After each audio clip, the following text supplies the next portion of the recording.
another video. Right now I am just at a beautiful river on a bridge and it's absolutely gorgeous.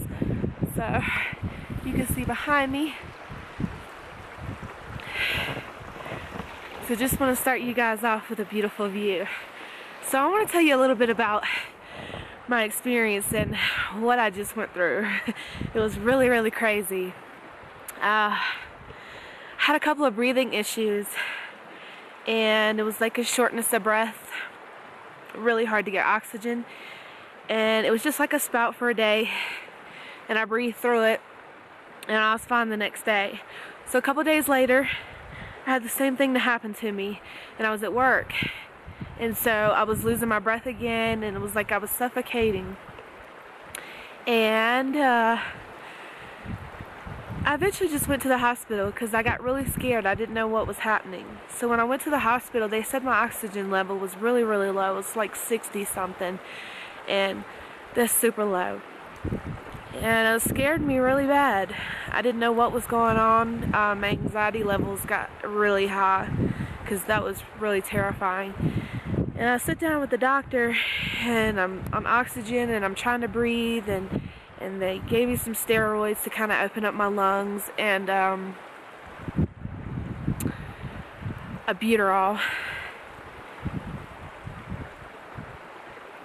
And the doc, he was saying how he thinks I had asthma and bronchitis, and they didn't really know because no one ran any tests or, you know, had anything to be able to diagnose what I was going through. So it was pretty terrifying, you know, not being able to know what was going on, and I couldn't breathe. So it eventually just started escalating. After they gave me the steroids, it got really bad and my heart started racing. So they ended up putting me in the ICU. I was in the ICU for days. They ran blood work, checked my vital signs, and my heart was still racing 140 miles per hour, like you know, 140 beats per second. But yeah, I just want to kind of be funny for a second. But I think it was the steroids. So I was like, wow, you know, what's going on? I'm worse than when I came in, and I'm not getting any better, and this is like 3 or 4 days later. So I called the doctor in, and I'm like, Doc, what you got me on? You know, because I'm all in, you know, health and nutrition and know my stuff. So I was like, Doc, what you got me on? He says, you know, got you on steroids and albuterol and Advent or Advent or something, Advarant, something like that. I forgot what it was called. And that was it. And I asked him about my blood work. Well, my white blood cell count was pretty high. So that meant that I had an infection. And I said, Doc, how about, you know, since my white blood cell count is high, and at this point he still didn't know what I had. And they even ran blood work and stuff like that. So they really didn't even know what was going on with me. It was pretty scary because, you know, that was a near-death experience. They had me on the table getting ready to call it serious. I mean, that was really terrifying. But where was I? So yeah, I told the doc, I said, I want to take me off steroids, and I want to add an antibiotic so that I can fight an infection, because white blood cell count, if it's higher, it means that you have an infection somewhere in your body because your immune system's kicking in like it's supposed to. So I immediately knew, okay, so this looks more like bronchitis. This doesn't look like asthma. And I was still shortness of breath, like I was, it was like a really strong breath. And 2-3 days after that, I started getting better, and they took me out of ICU. And it kind of got better from there. So it's getting a little bit cold right here. I'm going to go ahead and get back in the car, and we are going to finish this video. I'll give you guys some shots today because it's absolutely beautiful. Gorgeous place. So yeah, it got pretty cold out there.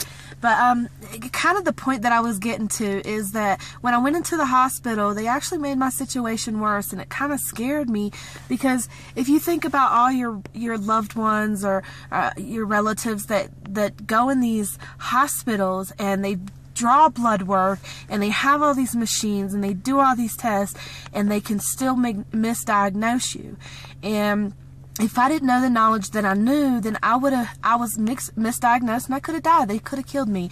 They had me on steroids that were racing my heart to 145 beats per minute, and it was really, really terrifying that my situation got worse and I ended up in ICU with a near-death experience because of the lack of research, the lack of attention that the hospital has.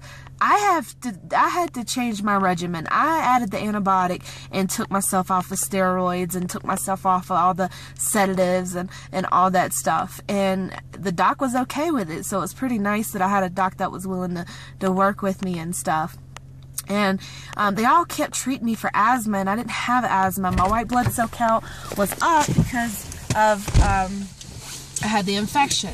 So that's kind of what I wanted to clear up really quick, is that if you have a loved one or someone you really love that is in the hospital, please, please, please, please just get on the computer, start doing the research if you don't know the knowledge, because the knowledge was the most powerful thing I had to the whole circumstance. And that's what I want to kind of just broaden you guys, because when you go to the hospital, you don't know what you're getting into. So just know your stuff. That's all I'm saying. Alright, so yeah, we're just going to cut this part off right here.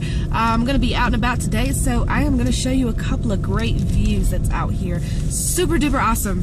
So yeah, I'm getting better. Thanks for all the concerns. I appreciate it. Everybody's so wonderful. Thanks for caring so much. It's actually nice because I get to see all the people that really were worried about me, and it's just overwhelmingly nice. So keep watching and enjoy the views. Mwah.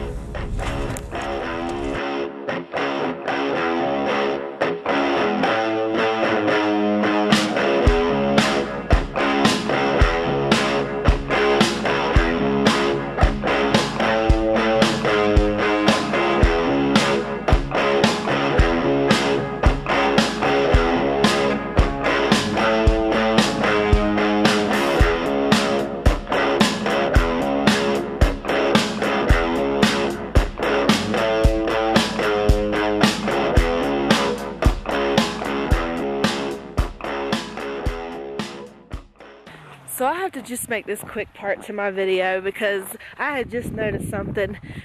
Since I quit on the 27th cigarettes and just started vaping, I'm not really out of breath, and I walked a good little distance, so that's pretty awesome that I didn't really, you know, huff and puff that much. So far, almost 30 days. I'm 5 days from being 30 days, a whole month of not smoking, and I have definitely noticed a difference in my breathing. This is freaking awesome. So yeah, see you on the next clip.